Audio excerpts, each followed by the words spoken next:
भाइयों बहनों, हम लोग आजादी के अमृत काल में हमारी 75 साल की यात्रा को उसका गौरवगान करते रहेंगे, अपनी ही पीठ थपथपाते रहेंगे तो हमारे सपने कहीं दूर चले जाएंगे। और इसलिए 75 साल का कालखंड कितना ही शानदार रहा हो, कितने ही संकटों वाला रहा हो, कितने ही चुनौतियों वाला रहा हो, कितने ही सपने अधूरे दिखते हो, उसके बावजूद भी आज जब हम अमृत काल में प्रवेश कर रहे हैं, अगले 25 वर्ष हमारे देश के लिए अत्यंत महत्वपूर्ण है। और इसलिए जब मैं आज मेरे सामने लाल किले पर से 130 करोड़ देशवासियों के सामर्थ्य का स्मरण करता हूं, उनके सपनों को देखता हूं, उनके संकल्पों की अनुभूति करता हूं, तो साथियों मुझे लगता है आने वाले 25 साल के लिए हमें उस पंच प्राण पर अपनी शक्ति को केंद्रित करनी होगी, अपने संकल्पों को केंद्रित करना होगा, अपने सामर्थ्य को केंद्रित करना होगा और हमें उन पंच प्राण को लेकर के 2047 जब आजादी के 100 साल होंगे, आजादी के दीवानों के सारे सपने पूरे करने का जिम्मा उठा करके चलना होगा। जब मैं पंच प्राण की बात करता हूं तो पहला प्राण, अब देश बड़े संकल्प लेकर के ही चलेगा, बहुत बड़े संकल्प लेकर के चलना होगा।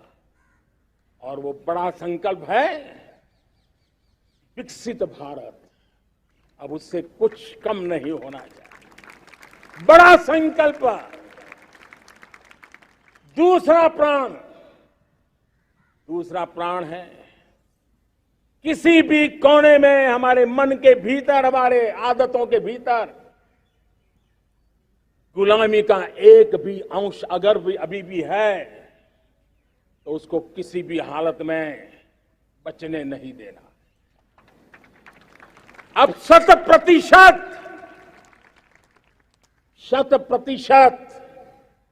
सैकड़ों साल की गुलामी ने जहां हमें जकड़ कर रखा है, हमारे मनोभाव को बांध करके रखा हुआ है, हमारी सोच में विकृतियां पैदा करके रखी है, हमें गुलामी की छोटी सी छोटी चीज भी कहीं नजर आती है, हमारे भीतर नजर आती है, हमारे आसपास नजर आती है, हमें उससे मुक्ति पानी ही होगी। ये हमारा दूसरी प्राण शक्ति है।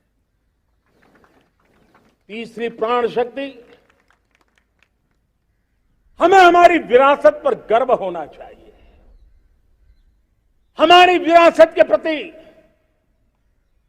क्योंकि यही विरासत है जिसने कभी भारत को स्वर्णिम काल दिया था, और यही विरासत है जो समय को अनुकूल परिवर्तन करने की आदत रखती है, यही विरासत है जो काल बाह्य छोड़ती रही है, नित्य नूतन स्वीकारती रही है।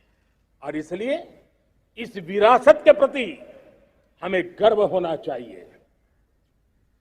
चौथा प्राण, वो भी उतना ही महत्वपूर्ण है, और वो है एकता और एकजुटता।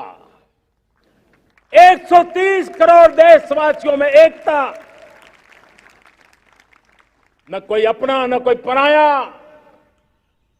एकता की ताकत एक भारत श्रेष्ठ भारत के सपनों के लिए हमारा चौथा प्राण है। और पांचवा प्राण है नागरिकों का कर्तव्य। नागरिकों का कर्तव्य जिसमें प्रधानमंत्री भी बाहर नहीं होता है, मुख्यमंत्री भी बाहर नहीं होता है, वो भी नागरिक है। नागरिकों का कर्तव्य, ये हमारे आने वाली 25 साल के सपनों को पूरा करने के लिए एक बहुत बड़ी प्राण शक्ति है।